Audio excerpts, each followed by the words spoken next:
Salut à tous, on se retrouve pour l'épisode 2822 du Zap Image. Donc avant de commencer l'épisode du jour, je voulais vous parler d'un truc que je compte faire là dans les prochains jours. Je vais voir ce que ça va donner tout simplement. Donc vous savez, sur ma chaîne principale, je sors vraiment une grosse vidéo où je parle de toute l'actu, qui dure 30, 35, voire 40 minutes de temps en temps.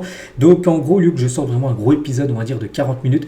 Donc là, prochaine semaine, je vais sortir peut-être 4 voire 5 vidéos par jour sur ma chaîne principale, mais des vidéos d'à peu près 10 minutes. En gros, c'est la même chose, mais fractionné en plusieurs vidéos, vous avez compris. Donc je vais essayer ça là au courant de aujourd'hui, la semaine prochaine, et je vais voir ce que ça va donner en fin de semaine prochaine, et je verrai si je continue dans ce format-là ou je reste sur le format vraiment de la grosse vidéo une fois par jour sur ma chaîne principale. Donc voilà, petite modification, enfin un truc que je vais essayer là pour les prochains jours. Bref.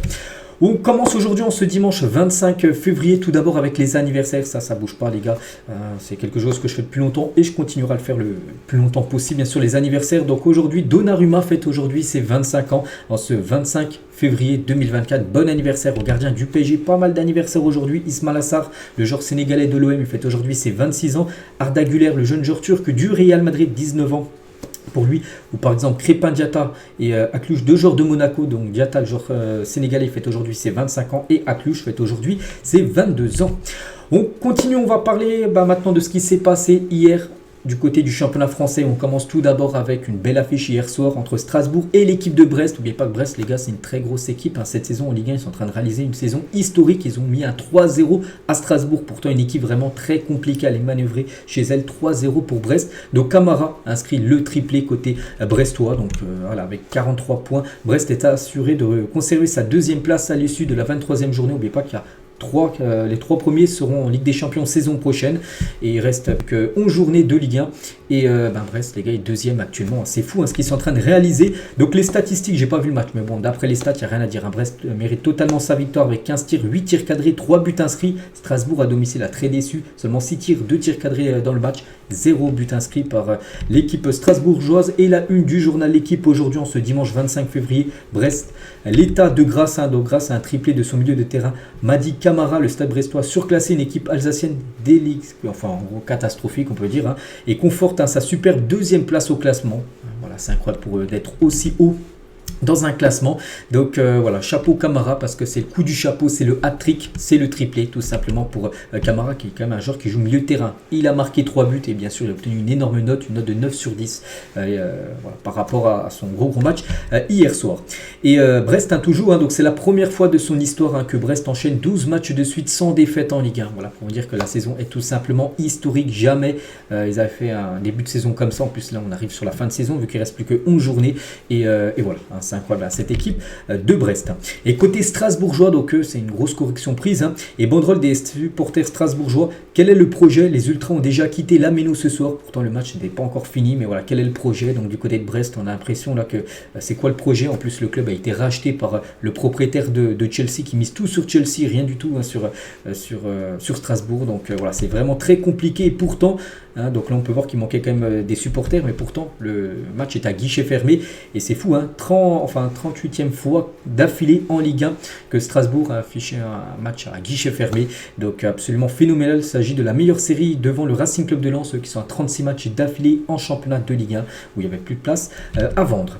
On continue avec aussi notre rencontre hier du côté de la Ligue 1, Lorient contre le FC Nantes, et c'est le FC Nantes qui s'est imposé 1-0 grâce à Castelletto, buteur à la 49e minute de jeu. Donc parfait pour Nantes, surtout que Nantes joue le maintien et Lorient qui restait sur 3 victoires d'affilée, là coup d'arrêt pour les Merlus, donc ça a été compliqué pour Lorient, 6 tirs, seulement une frappe cadrée qui n'a pas été marquée et Nantes logiquement 7 tirs, 6 tirs cadrés, donc efficace, donc un but marqué, donc Nantes logiquement s'impose du côté de Lorient et surtout Nantes respire parce que les Canaries grimpent provisoirement à la 12e place de la Ligue 1 parce qu'ils avaient du mal à prendre des points là lors des dernières rencontres. Et il y avait également un match, donc c'était vendredi soir. Donc on va en parler, c'était entre Lyon et l'équipe de Metz, je n'ai pas parlé hier, on va en parler aujourd'hui dimanche. Donc Lyon s'est imposé 2-1, pourtant Lyon était mené 1-0, Miko Tadze a été buteur côté FC Metz et Lyon a égalisé grâce à Lacazette et Benrahma a inscrit le deuxième but, premier but pour lui du côté de cette équipe de Lyon, donc parfait pour Lyon. À Lyon c'est quand même incroyable ce qu'ils sont en train de réaliser depuis début janvier. On peut dire que le mercato, John Textor elle avait dit en novembre-décembre qu'ils allaient miser, qu'ils allaient recruter, ils ont recruté et vraiment là c'est fou. Regardez, par exemple une recrue hier avant-hier a été décisive, Benrahma qui a été buteur Et Lyon enchaîne, hein. Donc Lyon de Pierre Sage, hein, c'est 10 victoires en 14 matchs. Lyon était dernier de Ligue 1 avec seulement 7 points à la 14e journée. Hein. 14 matchs disputés, ils avaient seulement 7 points. Je ne sais pas si vous vous rendez compte, c'était une catastrophe. Et depuis, hein, Lyon est 10e avec 21 points, pris 9 journées plus tard. Les travaux sont colossaux. Lyon revient provisoirement à 8 points de l'Europe et joue un quart de finale de Coupe de France la semaine prochaine. Hein. Donc vraiment, il y a vraiment de quoi de finir la saison très fort. On ne sait pas, ça peut être vraiment une saison totalement bonne pour Lyon. Imaginez, ils gagnent la Coupe de France, donc se qualifient en Europa League et finissent dans le top 5 de la Ligue 1. Donc ce sera une très bonne saison pour Lyon, alors qu'ils ont démarré en étant un début de saison catastrophique. C'est fou, hein, quand même, cette équipe de l'OL. Et c'est que Lyon reste sur 4 victoires d'affilée en Ligue 1, plus une victoire également en Coupe de France contre Lille. Donc voilà, 5 victoires, toutes compétitions confondues pour cette équipe de Lyon. Et c'est que Lyon, les gars, si on regarde bien, donc ils sont à 8 points de la 6e place, ils sont à 10 points de la 4e place. Donc bon, je n'ai pas dit qu'ils allaient être qualifiés pour la Ligue des Champions, mais voilà, pourquoi pas accrocher l'Europa Conference League, l'Europa League. C'est jouable, alors que Lyon, il y a encore quelques semaines, on parlait d'un maintien qu'ils allaient jouer. Puis maintenant, c'est peut-être les places européennes qui peuvent viser. Et Pierre Sage pense que Lyon est toujours dans la course au maintien. Il a dit tant qu'on n'aura pas nos 35 points, on sera toujours dans l'idée d'atteindre cet objectif. Hein. Donc voilà, pour Pierre Sage, c'est toujours le maintien, l'objectif numéro 1. Donc voilà, même si maintenant, je pense, les supporters de Lyon, parce que Lyon n'est plus du tout en crise, c'est bien sûr de viser le plus haut possible, hein, après ce début de saison catastrophique. Et c'est que Lyon va beaucoup mieux parce que Lacazette marque pas mal, et Lacazette est en feu durant ses 12 derniers matchs, 10 buts et une passe D. Il a été également buteur avant-hier, c'est lui qui a égalisé. Donc Lyon a égalisé face au FC Metz grâce aux Français. Et l'autre buteur, c'est Benrahma sur son but, son premier but du côté de Lyon. C'est un but qui va donner beaucoup de confiance. Je me sentais beaucoup mieux après le but. J'osais plus et j'avais plus de liberté. Le club entier me fait confiance. J'essaie de le rendre sur le terrain. C'est collectif. En gros, il a dit que ce but, ça lui a fait beaucoup de bien. C'est vrai que ça faisait déjà quelques matchs qu'il a joué du côté de Lyon. Il n'avait toujours pas été buteur. Puis lui, c'est quelqu'un qui a besoin de marquer, bien sûr. Le joueur algérien, puis il a été buteur et ça l'a un peu libéré, hein, pour la suite du match et même pour peut-être les prochaines rencontres là qui vont suivre. Et côté Messin, donc c'est la catastrophe, on peut dire. Donc Mikotadze, donc déjà buteur et surtout son premier but depuis son retour, hein, parce qu'il avait été déjà buteur en tout début de saison avec Metz, c'était au mois d'août avant de partir à l'Ajax, où il n'a pratiquement pas joué, puis il est revenu en prêt pour la fin de saison, et là il y a premier but pour lui depuis on va dire son retour, hein. Et Mikotadze, le 52e joueur formé à Lyon, parce que lui il a été formé du côté du centre de formation de Lyon, donc 52e joueur formé à Lyon, a marqué contre le club lyonnais. Voilà, donc Lyon forme des très bons joueurs qui marquent après dans le futur contre l'équipe professionnelle de l'OL.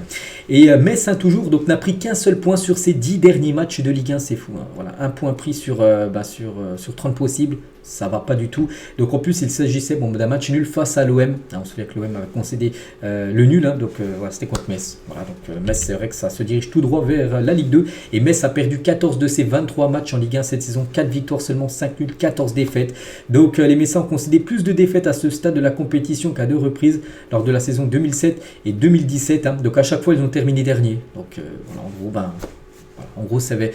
Et c'est encore mathématiquement jouable, mais il va falloir gagner, il va falloir prendre l'exemple, hein, de Lyon, hein, pour Metz. Mais bon, voilà, c'est vrai que Metz n'a pas fait le même recrutement que l'OL. Après, il n'y a pas le même budget, bien sûr, hein. Et c'est la crise à Metz. Des supporters envahissent le terrain et demandent la démission de la direction. Les Grenats n'ont pris qu'un seul point sur les 10 dernières rencontres, hein. Donc voilà, envahissement de quelques supporters, bien sûr, qui étaient très énervés, hein, voilà. Direction, démission, scandent les supporters messins présents sur la pelouse, hein.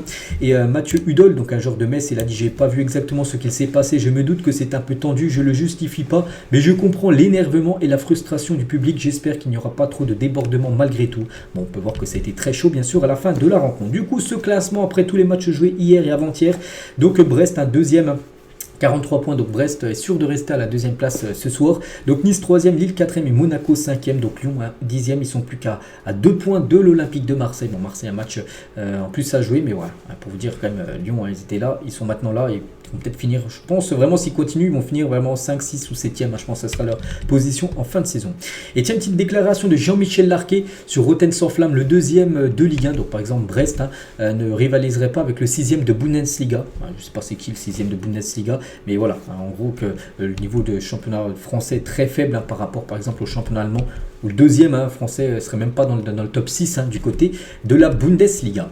Toujours avec la Ligue 1, le programme du jour, donc Lens Monaco, c'est à 13h, c'est tout à l'heure. On peut voir aussi le multiplex à 15h, 17h, le PSG contre Rennes, et ce soir Marseille contre Montpellier. Et concernant le PSG contre Rennes, ça fait la une du journal L'équipe. Mbappé toujours prince du parc, point d'interrogation, parce que l'attaquant du PSG dispute son premier match au parc depuis l'annonce de son départ en fin de saison. Il va guetter l'attitude du public à son égard, ça qu'il il a toujours pas joué au parc depuis qu'il a dit officiellement en gros qui quittait le PSG en fin de saison. Donc on verra quel accueil il va avoir ce soir. Est-ce qu'il y aura des sifflets? Est-ce qu'il y aura des... Enfin, rien du tout. Je pense qu'il n'y aura rien du tout. Il n'y aura pas de sifflet, bien sûr. Donc peut-être quelques personnes vont siffler. Mais globalement, je pense pas qu'il va recevoir bien sûr des critiques ou des sifflets de la part des supporters. Mbappé, voilà, il a pris sa décision, tout simplement, c'est comme ça. Et d'après Javier Tebas, le président de la Liga, donc il confirme que le Real est en pole position pour engager Kylian Mbappé sans avoir besoin de vendre le moindre joueur pour rester financièrement dans les clous. Donc il y a 99% de chances que Mbappé signe au Real Madrid, d'après Javier Tebas. Donc sachant qu'il quitte le PSG, je dis Mbappé signe au Real, mais je ne sais pas si c'est d'or est déjà signé. Mais voilà, pour Javier Tebas, voilà, il y a seulement 1% de chances qu'il ne vienne pas au Real, donc en gros il devrait bien arriver du côté du Real Madrid. Et le Real a promis à Kylian Mbappé une prime pouvant aller jusqu'à 15 millions d'euros s'il remporte le ballon d'or sous le maillot merengue, parce qu'Mbappé, les gars, il a mis des bonus, tout ça, et voilà, il y a un bonus qui pourrait toucher vraiment une belle prime, en plus déjà de son salaire, des droits à l'image, tout ça qui va toucher, la prime à la signature également, donc une prime s'il gagne le ballon d'or sous le maillot du Real. 15 millions d'euros de plus pour Kylian Mbappé. On continue avec le PSG, mais là maintenant on revient sur la conférence de presse de Luis Enrique hier avant le match. Donc c'est toujours positif d'être dans une bonne série de résultats, c'est bien d'être dans une bonne dynamique, mais il ne faut pas se relâcher. C'est ce que je combats chaque semaine aux entraînements et en préparant les matchs. Il parle aussi de la pépite Zaïre Emery. Je n'ai jamais vu un joueur avec une telle intelligence pour comprendre et compenser ce que font ses coéquipiers. C'est quelque chose que presque personne ne voit, mais ça a beaucoup de valeur par rapport bien sûr à ce qu'apporte Warren Zaïre du côté du club parisien. Et toujours avec Luis Enrique, je vais avoir 2 joueurs par poste et qui peuvent jouer, parce que si je sais que nous sommes tranquilles, parce que tel joueur va jouer et que tel autre va jouer, ce n'est pas la bonne façon de procéder. L'objectif est de battre, de gagner une place de titulaire. Je l'ai fait dans tous les clubs. Les supporters du PSG doivent avoir la chance de voir une équipe qui va se battre et qui va tout donner à chaque match. Et Luis Enrique sur la Ligue des Champions, parce qu'après cette victoire 2-0, rien n'est acquis bien sûr pour la qualif. Aucune équipe n'est assurée de passer au tour suivant, ce qui est important pour la préparation des matchs après notre résultat. Nous savons exactement à quel point ça sera difficile et comment la Sociedad peut jouer chez elle. Ça sera compliqué. Donc nous savons que ce sera très difficile bien sûr de se qualifier. Il parle également de Marquinhos. Si vous êtes au PSG depuis tant d'années, vous devez accepter les critiques. C'est comme ça, enfin c'est comme ça que ça marche. Il est toujours à un niveau correct et c'est un joueur important. Et concernant Marquinhos pour le match tout à l'heure contre Rennes, il n'est pas là. Touché un mollet face au FC Nantes. Donc il est préservé ces derniers jours. Donc en gros il est forfait pour cette rencontre. Le capitaine Marquinhos. Concernant toujours le match du PSG cet après-midi, à noter qu'il y aura une minute de silence qui sera respectée lors de ce PSG Stade Rennais tout à l'heure, en hommage au défunt Arthur Jorge, qui est ancien coach, c'était un coach portugais, mais il a coaché beaucoup d'équipes, dont le PSG, où il a remporté le championnat français en 94. Donc il y aura une minute de silence. Et concernant l'adversaire du PSG, l'équipe de Rennes qui a battu l'AC Milan il y a quelques jours, donc ils sont venus à Paris en train, chose plutôt rare, ils auraient pu prendre l'avion, c'est plus rapide, Rennes-Paris, ils ont pris le train, et ils feront la même chose aussi pour le retour dimanche soir, qui devrait également se faire en train, donc voilà, c'est mieux on peut dire pour la planète. Et l'autre une, tiens, la une du journal, l'équipe version l'OM, l'OM qui joue contre Montpellier ce soir, pression totale, loin du pelon de tête et en quête d'une victoire en Ligue 1 depuis le 17 septembre dernier contre Clermont. L'OM de Jean-Luc Gasset doit impérativement battre Montpellier qui lutte pour le maintien, donc en plus c'est quasiment un derby, parce que Montpellier et Marseille c'est pas très loin, et surtout Marseille après la victoire contre le Shakhtar 3 doit confirmer, mais cette fois-ci en Ligue 1, parce qu'en Ligue 1 ça fait 2 mois, plus de 2 mois et demi quasiment qu'ils n'ont pas gagné le moindre match, et là c'est pas possible pour une équipe comme Marseille. Et Jean-Louis Gasset annonce en conférence de presse le retour de blessure de Pape Gueye qui a repris l'entraînement, et Pape Gueye il a dit, j'en ai parlé avec la direction, il est disponible comme tous les autres et il sera dans le groupe aujourd'hui, parce qu'en gros il était écarté un peu du groupe, parce que il était blessé, et surtout parce qu'il n'a pas voulu prolonger, il est en fin de contrat en fin de saison, et Marseille voulait le vendre là cet hiver, il n'a pas voulu pour partir et toucher une prime à la signature. Donc voilà, pour Gasset il devrait être disponible pour le match du jour. Et concernant les supporters de Montpellier ce soir, ils seront interdits de déplacement au stade Vélodrome ce soir, d'après la préfecture des Bouches-du-Rhône. Donc voilà ce qu'elle veut dire sur la Ligue 1. Rapidement, Ligue 2. Saint-Etienne joue contre Annecy, c'était hier à 15h, et Saint-Etienne s'est imposé 2-1, donc parfait bien sûr pour les Verts, avec une 3e victoire de suite. Les Verts montent provisoirement à la 3e place de la Ligue 2, donc ils ont gagné Angers, ils ont gagné Annecy, ils ont gagné 3, regardez comme les gros résultats qui sont faits, 10 buts marqués en 3 matchs, 1 but seulement encaissé, donc moi j'aimerais bien les revoir remonter bien sûr en Ligue 1 la saison prochaine. Pour l'instant ils sont 3e. Ils sont pour l'instant bien, on peut dire, pour remonter en Ligue 1. Donc tous les autres résultats, notez que le leader AG Auxerre a fait un partout contre Bastia. Demain, les gars, il y aura Caen contre l'équipe de Angers pour finir cette 26e journée de Ligue 2. N'oubliez pas qu'il y en a 38 de journées du côté de la Ligue 2. Et concernant un match, les gars, Bordeaux-Guingamp, il y a eu 1-0 pour Bordeaux, mais outre le résultat, on va parler de ce qui s'est passé. Touche à la tête après 34 secondes de jeu, donc un gros choc, on peut dire, de la tête. Hein.